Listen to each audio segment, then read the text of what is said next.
I want to welcome everybody to this episode of the Street Dog Podcast. And thank you so much for taking the time to tune in with us live. If you're here joining us live, it's great. It's great to have you. Go ahead and drop an emoji in the chat box. Let us know that you're here in the comments. And on today's episode, I have SDC's founder, Dr. Jon Geller, with me.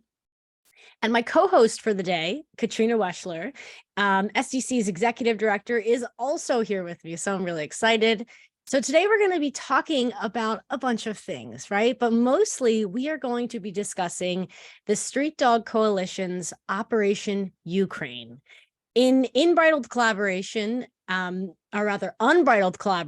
with Worldwide Vets, led by Dr. Gemma Campling, we have embarked on our most ambitious effort yet to provide veterinary care to pets in Ukraine. So together, and I'm going to let my very special guest chat about this at length, together we have launched the Ukraine Veterinary Mobile Outreach Program, and our 25-foot-long mobile veterinary clinic will be traveling throughout Ukraine with the goal of treating, vaccinating, and sterilizing 10,000 animals over 10,000 miles in just 12 months. And I'm super, super excited to introduce Jon and Katrina. And again, if you guys are tuning in live on Facebook, it's great to have you here. We really appreciate your support and we love connecting with you in this way. And if you're listening on Spotify, Apple Podcasts, or YouTube, please make sure that you're following the Street Dog Coalition on Facebook so that you can also tune in live every episode, okay? That will allow you to engage with us in real time, which we love to do. And without any further ado, I want to introduce yet again Dr. Jon Geller and Katrina Weschler. Go ahead, guys, say hello. Hello world. This is Katrina. It's great to be here. Hi, everyone. I'm Jon Geller, and I've been doing Street Dog for a while, and I've been just so amazed that with the help of folks like Daria and Katrina, how we've managed to increase our outreach and helping more pets whose owners are struggling all the time. And really excited to tell you about this very unique part of Street Dog Coalition, which is Operation Ukraine. Thanks, Jon. Thank you. And I would love to kind of just dive right into this with you. So if you don't mind, can you maybe tell us a little bit more about yourself and maybe about how Operation Ukraine came about? Sure. I started Street Dog Coalition back in 2015 after I'd seen a homeless man and his dog in Nashville, and we had kind of this silent conversation. And I imagined he was saying, "Hey, can you do something?" Meaning you as a veterinary profession. And that was kind of the basis for launching Street Dog. And we mostly had been taking care of people living on the street with their pets up to last year. And when the Russian invasion of Ukraine occurred, like everyone else, I said, "Gosh, I want to do something. What can we do?" And Street Dog, we ended up going over to the Romania-Ukraine border and worked with a couple of Romanian veterinarians to set up a tent for Ukraine refugees that were leaving the country, and there were 6 million of them, and many of them had their pets with them. So we were able to provide veterinary care to all of them and do things like microchipping and pet passports, rabies shots, parasite treatments, and take care of any other problems they had. And that project went on for about 3 months, and we had multiple veterinarians and technicians, vet students going over there after I left. And then the refugees stopped leaving. They said, "This is going to go on for a while, and I'm not going to be gone from my home for this long. I want to go back and see my relatives." So many of them returned back. And then what's happened is, unfortunately, more and more pets have been abandoned in shelters. Shelters have been overrun with numbers. There's been more and more injuries hit by car type injuries because pets are not sterilized. And then, of course, there's the wounds of war where random missiles are coming in, and also there's pets on the front lines. So we saw there was a big need there, and then really out of the blue, a donor, and sorry about that, looks like I'm getting a little sun in my eyes. I'm going to relocate as I talk. A Go donor for in it. Go New for York, it. in New York City sent us a huge donation, and then we got another big donation from a veterinary foundation. And I connected with Dr. Campling because she'd been doing work in Ukraine also, and we kind of brainstormed, well, what can we do with these very large donations, which were about, I think, 170,000. So we decided to buy a mobile vet clinic and bring it to Ukraine. And so we had one built in Arizona, had to ship it overland to Houston, went on a boat, went to the UK where Dr. Campling was. Took a long time for all this to happen with dealing with duty and taxes, customs. And then finally, 3 days ago, she crossed the border.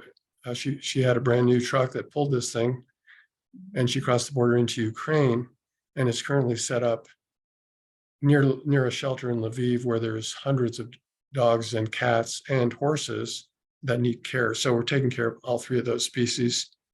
And then more recently, updates that are happening right now is she's getting ready to head to Kherson where they had those really bad floods after a dam breach. And many animals, unfortunately, already have drowned. Many others were rescued from the water, but have lots of medical issues that have to be addressed. And this is true of people too. So our clinic's getting ready to head down that way. We're kind of building the plane as we fly it because we don't know what's going to happen next. We're not really have a pre-planned route. We're going where the need is. So we're kind of figuring things out as we go, but we're working on getting supplies, trying to get supplies shipped in for when she runs out, which could be in the next 2 to 4 weeks. We're not sure. So I'm dealing with a lot of logistics in the background regarding volunteers, supplies, getting donations coming her way, and then she and her team from Worldwide Vets are running the operation on the ground. Katrina, before I start asking Jon so many questions, because we both know I have them, is there anything you want to kind of layer into this big picture that Jon has painted for us? Definitely. I think what's so important to keep in mind about the Street Dog Coalition is that we started small and we've grown organically over the years, quickly but sustainably. And I don't think we ever anticipated becoming international last year.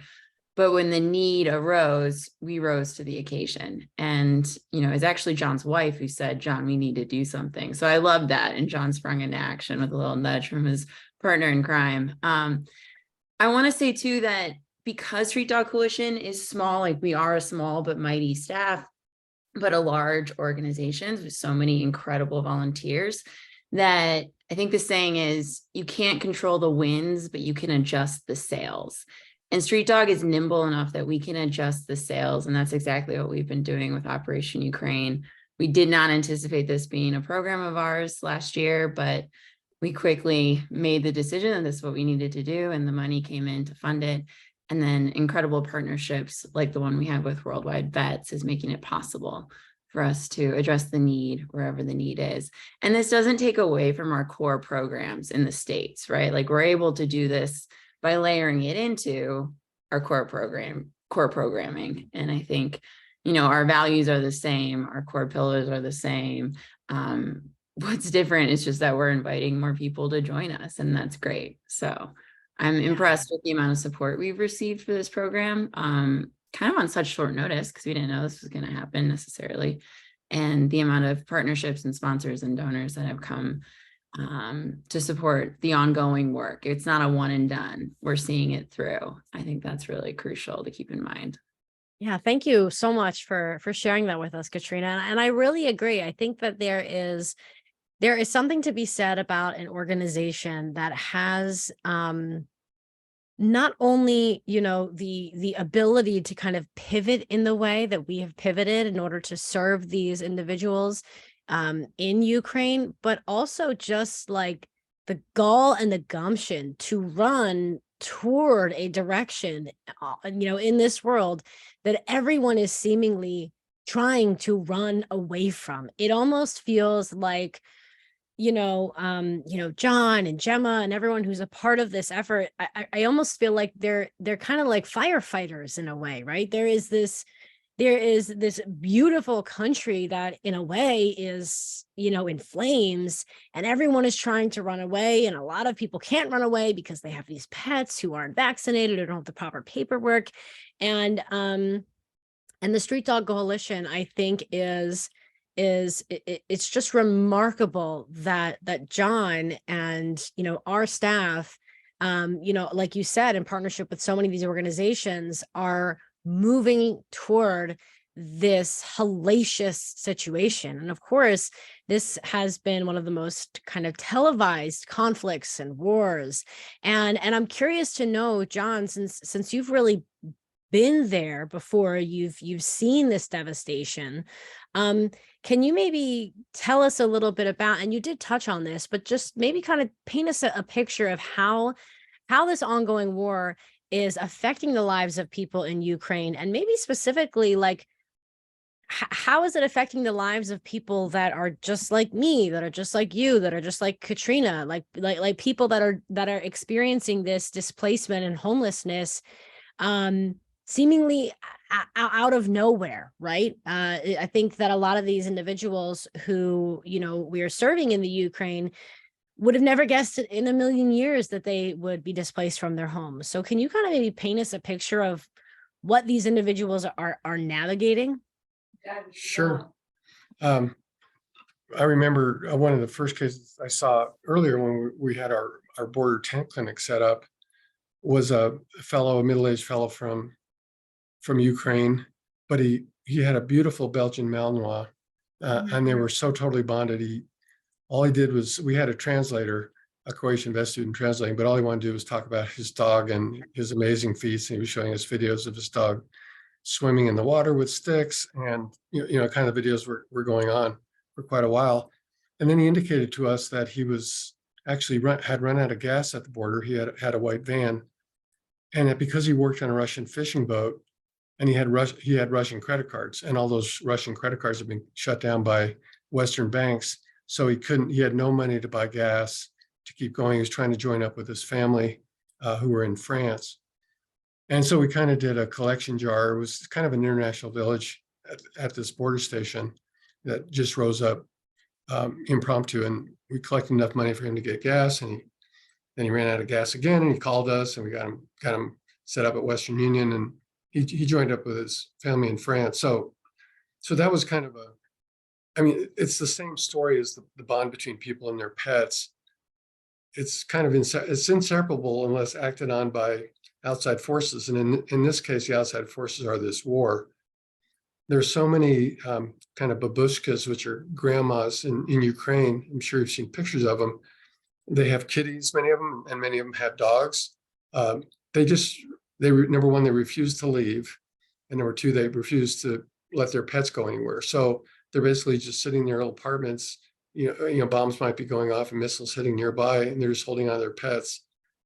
And unfortunately, some of them did have to separate from their pets, but it was not without trying every other option. And so we have a combination of pets with their owners, and pets that were with owners that have now become street pets.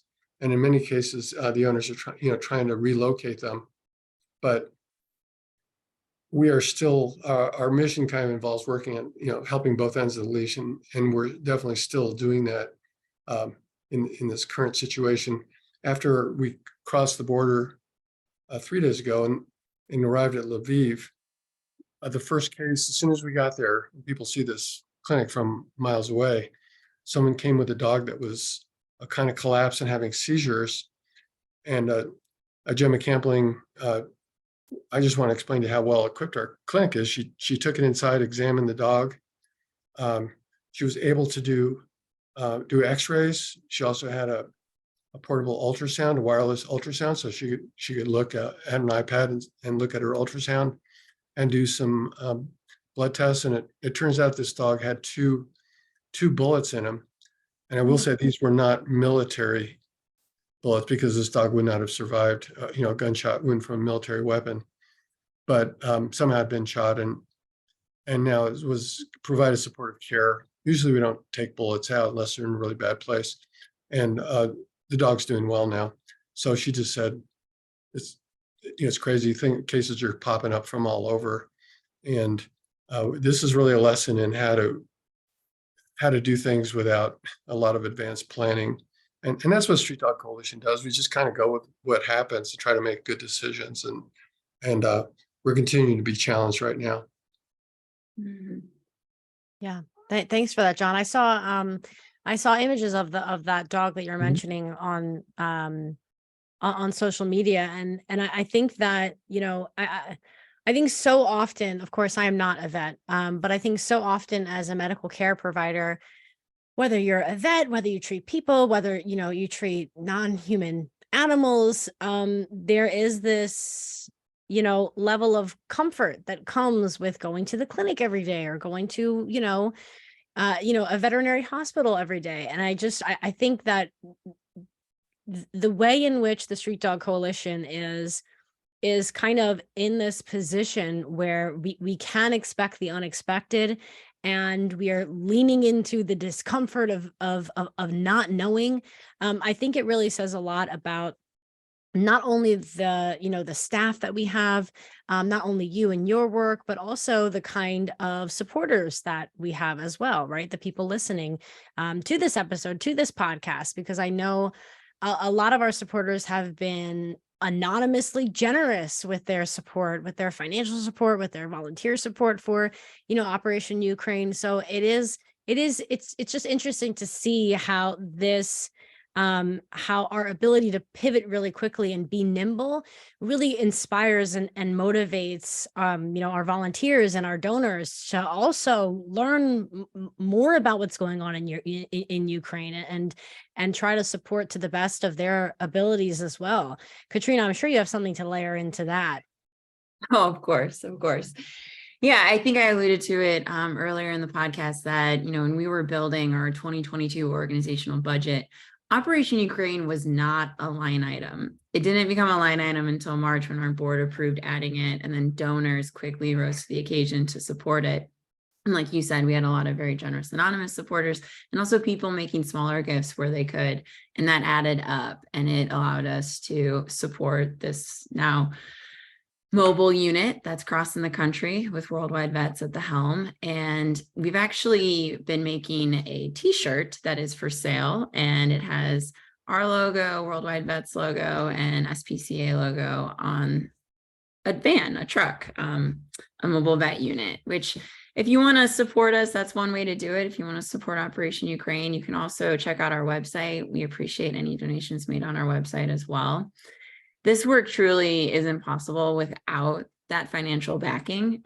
It's great that we have people that want to volunteer, and we want to be able to send folks over like we did last year, but that does require the funds to do so. So anybody that wants to continue supporting Operation Ukraine or just the Street Dog Coalition in general, we also really appreciate those unrestricted funds, because those funds make it possible for us to be agile, for us to be nimble, for us to pivot where we need to pivot and put the money where the need is. And I think we were able to do that with Operation Ukraine. So I would just encourage folks, if you haven't visited our website, please do so. If you don't follow us on Facebook, or actually you probably do if you're listening to this, but if you don't follow us on the socials, please follow us. We are resharing everything that Worldwide Vets is posting from the field. So we're going to be giving live updates as often as possible in our story, and you can see those on our Instagram reel, Operation Ukraine. So I would encourage you to just keep following the story, keep sharing the story. Word of mouth is also really, really helpful. And keeping this story in the news is important. The news cycles fade, and I think often the help fades with it when it's not, in the headlines.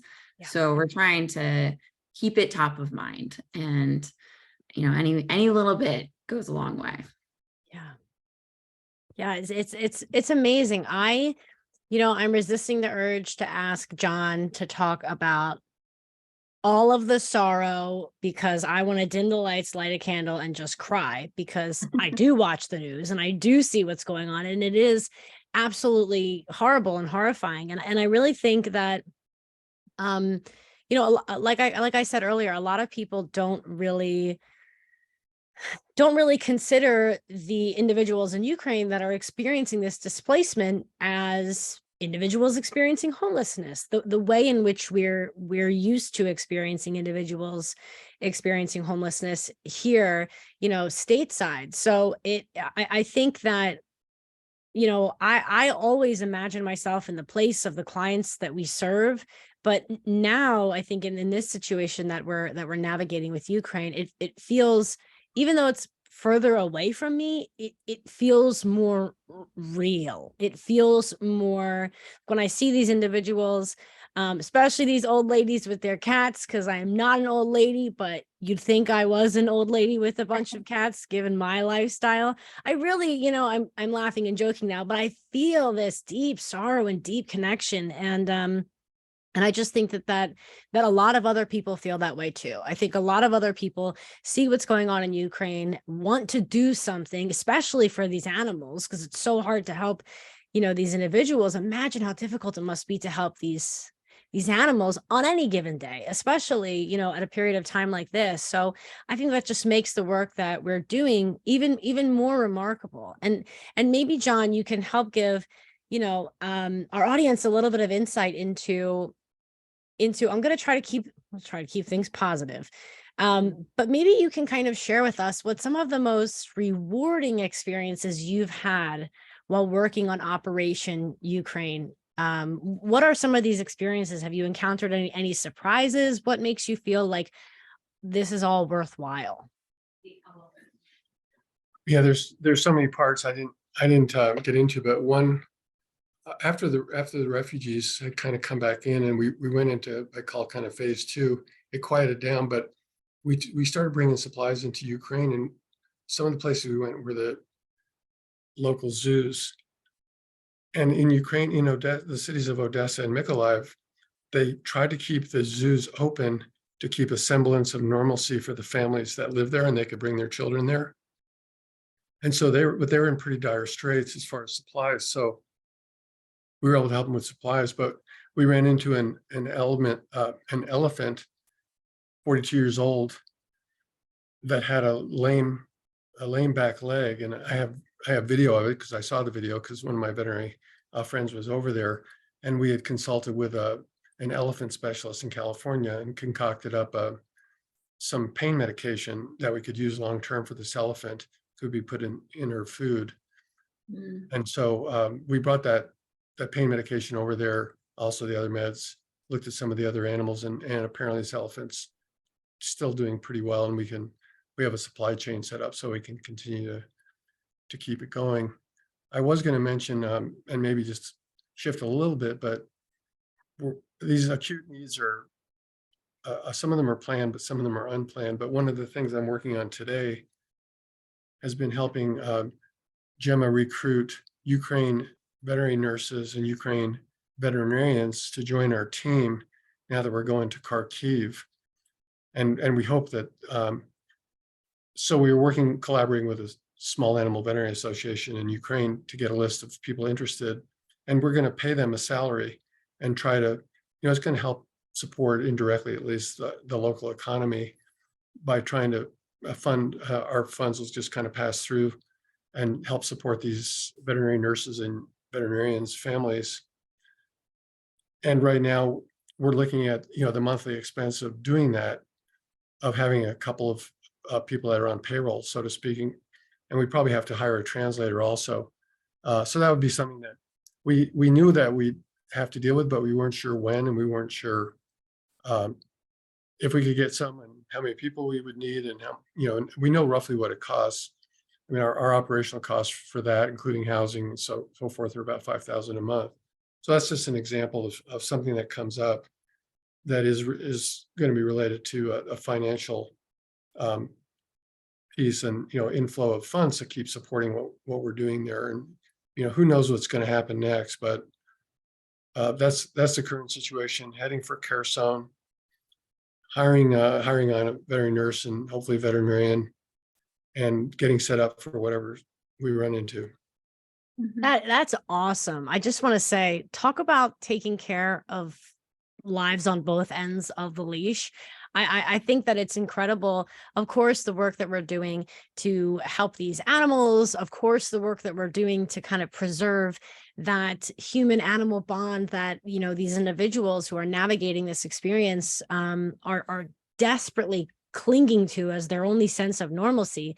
But to be able to financially compensate some of these veterinarians who are doing this traumatizing, difficult, I'm sure, you know, backbreaking work, I think that speaks. I did not know that until this very moment, and I am thrilled because I think that really goes to show that at this organization, at the Street Dog Coalition, we're pet people, we're animal people, but we really also care about individuals who, you know, are looking after these pets, and whether those individuals are their companions, their owners, or veterinarians, we care about them. We want them to have what they need, whether it's, you know, emotional support, mental health support, financial support. So that's just so cool. Katrina, I know you're buzzing to jump in on this because this is like right up your alley. What are your thoughts on that? Must feel really good to be able to do that. Oh, absolutely. I think what's important about Street Dog Coalition, we want to go where we're needed and where we're wanted, right? We don't want to show up and just say, hey, we got this, and sort of create ruffle feathers. I think the response that we have received to date from the community in Ukraine has been very positive. One concrete example of that are some women that baked cookies and brought them to our team on the ground at their mobile vet unit. Sometimes a simple gesture like that, I think, goes a long way and says a lot. We are needed there. We are appreciated there. And the fact that we are supporting the community, not just by helping their pets, but trying to also employ the people is really important and kind of a testament to what we're doing. Yeah, that's pretty amazing, honestly. I'm both shocked and completely not surprised because that's just what we do. It's just what we do. And honestly, I think it's what we do really well. So that makes me really happy. And I'm curious to know, as we're wrapping up this conversation, one of many conversations I'm sure we'll be having about Operation Ukraine as the weeks go on, as the months go on, is I know we've alluded to this so many times in this conversation, but I'm curious to get both of your takes on how, if I'm listening to this and if I am fully invested in the work that the Street Dog Coalition does, and I want to help kind of you know, support Operation Ukraine, I'm not able to go to Ukraine, what can I do? I'm speaking on behalf of myself because I genuinely have this question, but I know other people who are listening also are feeling really inspired and fired up. So what can we do to help? That's a great question. I'll take the lead, and then John, feel free to chime in with anything else. As I mentioned before, I just really encourage people to stay informed. You know, if the news starts to fade, please don't fade away with it. Please follow what we're doing, on our social media channels. We also have a whole page on Operation Ukraine on our website. If you want to donate to support, there is a link on our website to do so. And we'll keep you informed also with our newsletters. We're going to be sending out an email about Operation Ukraine next month in July. We do have, I'm not wearing it today, but we do have another Operation Ukraine shirt. I know I plugged the one we're making with our partners, but Street Dog Coalition made a Operation Ukraine shirt with the Ukraine colors. So you can certainly purchase that. You can wear it if somebody asks you about it. What a great way to start the conversation. Tell them what we're doing. How did you find out about Street Dog? Everybody has a Street Dog Coalition origin story. We love to ask that question. How did you hear about the Street Dog Coalition? And if Operation Ukraine is yours, thank you. Thank you. We're really grateful. We did get a lot of good press, you know, when we first started doing this work. And I think that resulted in a lot of great supporters. And we're grateful to those of you that have continued to support us beyond that sort of bump in the press. If that's how you found out about us, great. But the fact that you're continuing to follow us, even better. So anything to add? You know, I know there may be folks out there that are actually veterinarians, US or other countries, or even veterinary nurses or technicians. And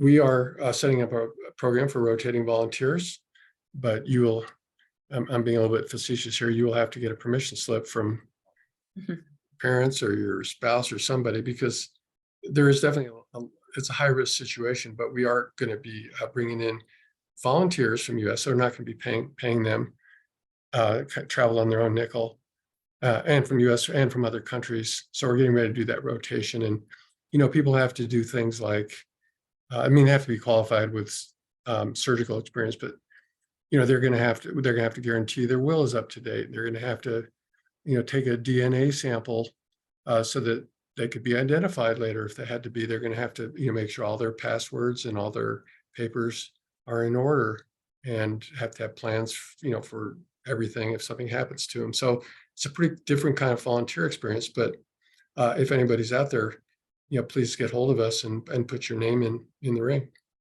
Man, when you say it like that, Jon, I know. Sign up. no, it's, I really appreciate the transparency. And I think that, a lot of people, I think a lot of people are willing to risk their lives for animals. I am one of them. Fortunately, my mom is probably very excited that I'm not a veterinarian, because I would be getting my will together and my DNA test done. I'll have to find another way over to Ukraine though. But really, Jon, I really appreciate that. And I know that there are so many individuals, we made that metaphor of the burning building before. How many people would run into a burning building for an animal? I think the number would surprise us, because a lot of people I find really connect with animals, of course, in a way that they don't necessarily connect with people. And a lot of people understand that their animals, their companion animals, have been there for them their whole lives, especially during, tragic time periods, especially during trauma. So I think there is a real deep appreciation to kind of, on behalf of veterinarians and volunteers, to really preserve that bond, between the individuals in Ukraine and their pets as well. So that's awesome. And really, guys, if you're listening and this is something that you're feeling really fired up about, please go ahead and click the links in the show notes here below, so that you can learn how you can get involved in the Street Dog Coalition's Operation Ukraine, so that you can kind of figure out what is best for you. I know for some of us, it's going to be, supporting us by getting us an Operation Ukraine shirt. For other of us, it's going to be running into that country and helping these animals who do not have any other, I think, form of support, of course, with the exception of the Street Dog Coalition and the incredible organizations that are also out there on the ground, helping these animals, helping these people, and doing what we can for an indefinite period of time. Jon and Katrina, thank you so much for chatting with our audience today and for giving us a little bit more insight into this incredible, I think, unparalleled program that we're running over in Operation Ukraine. And again, guys, if you're listening, please go ahead, click the link in the show notes, go ahead and find a way that works for you in terms of getting involved, in terms of supporting us. We need all the help we can get. That is for sure.